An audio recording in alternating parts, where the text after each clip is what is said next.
یہ میرا کلام ذرا بڑوں سے ہے، بڑوں سے۔ ابا جی کو چاہیے بچہ جتنی غلطی کرے نا اتنا ہی ڈانٹیں، وہ پھر 6 ہفتے نہ ڈانٹنا شروع کر دیں۔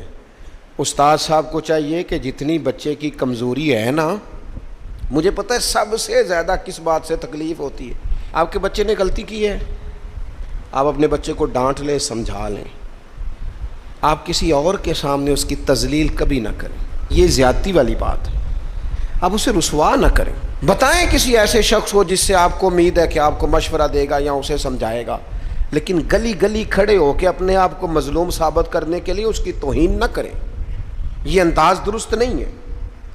اس سے بچوں کی انسلٹ ہوتی ہے، وہ کمزور پڑ جاتے ہیں۔ ہر جگہ رونا رونا میرے بچے اچھے نہیں، میں بڑا پریشان ہوں، کیا بات کر رہے ہیں آپ؟ یہ بچہ تو آپ کی کمائی ہے، اساس ہے، حسن ہے، نسل ہے، اصل ہے، اور اس قدر زیادہ تکلیف دینا، جگہ جگہ شکایتیں، جگہ جگہ باتیں۔ ہمارے بچے ہمارے ہیں نا، تو ان کی عزت کس کی ہے؟ کیوں ہم گلی گلی اپنے بچوں کی رسوائی کرتے ہیں؟ کیوں کمزوریاں؟ اور جن کو ہم خیر خواہ سمجھ کے بتا رہے ہوتے ہیں نا، وہ آگے جا کے مزے لے لے کے بتاتے ہیں، تو نقصان کس کا ہوا؟ ہمارا، ہمارے قبیلے کا، ہمارے گھر کا۔ یہ دیکھیے ذرا، حضرت عمر رضی اللہ تعالیٰ عنہ مزاج کے لحاظ سے سخت ہیں۔ ایک نوجوان آیا، اس نے آ کے رونا۔ یہ پہلو آپ نے ضرور یاد رکھنا ہے میرے سیدنا فاروق اعظم کا، ہمارے امام، ہمارے قائد، ہمارے لیڈر، رہنما، مقتدا حضرت فاروق اعظم رضی اللہ، یہ انداز ضرور یاد رکھیے گا۔ حضرت عمر فاروق کا یہ طبقات ابن سعد میں موجود ہے۔ نوجوان آیا اور آ کے رو ہی پڑا۔ حضرت عمر نے اس کو روتے دیکھا تو فرمایا بیٹا کیا ہوا؟ کہنے لگے حضور فلاں علاقے کے فلاں گورنر صاحب کا مسئلہ ہے، حضور مجھ سے غلطی ہو گئی تھی، میں شراب پی بیٹھا تھا، انہوں نے مجھے درے بھی مارے ہیں، پھر انہوں نے لوگوں سے کہا اس کے ساتھ میل ملاپ چھوڑ دو، کوئی اس سے بات نہ کرے، حضور مجھ سے غلطی ہو گئی، میں مانتا ہوں، پر اتنی اذیت، اتنی تکلیف، جب مجھے سزا مل گئی، کوڑے لگ گئے، تو پھر یہ الگ سے جو سزائیں مجھے دی گئیں، یہ میں حضرت عمر کی بات کر رہا ہوں۔ میں نے جب یہ پڑھا تھا تو میں رو پڑا تھا۔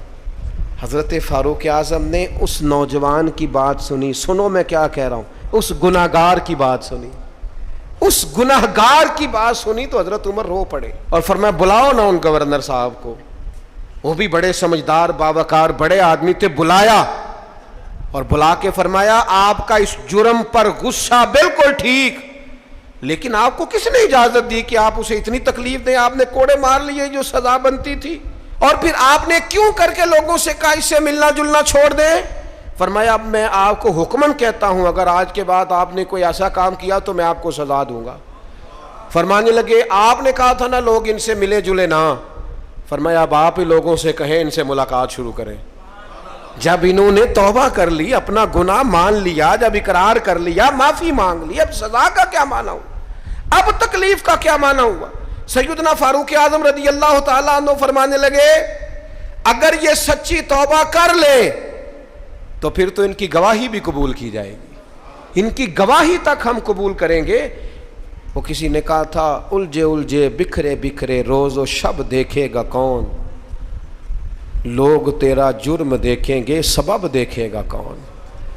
لوگ معافی نہیں دیتے، لوگ درگزر ہی نہیں کرتے، انسانوں سے غلطیاں ہو جاتی ہیں، لیکن اگر کسی نے توبہ کر لی، اور صحیح حدیث میں موجود ہے، نبی پاک علیہ السلام نے فرمایا اگر کبھی کسی بندے سے کوئی گناہ ہو گیا پھر اس نے توبہ کر لی، اگر کسی نے اس بندے کو دوبارہ وہ گناہ یاد کرایا تو اللہ تعالیٰ اس بندے کو یاد کرانے والے کو سزا دے گا، مرنے سے پہلے پہلے اسے بھی اس گناہ میں مبتلا کر دے گا۔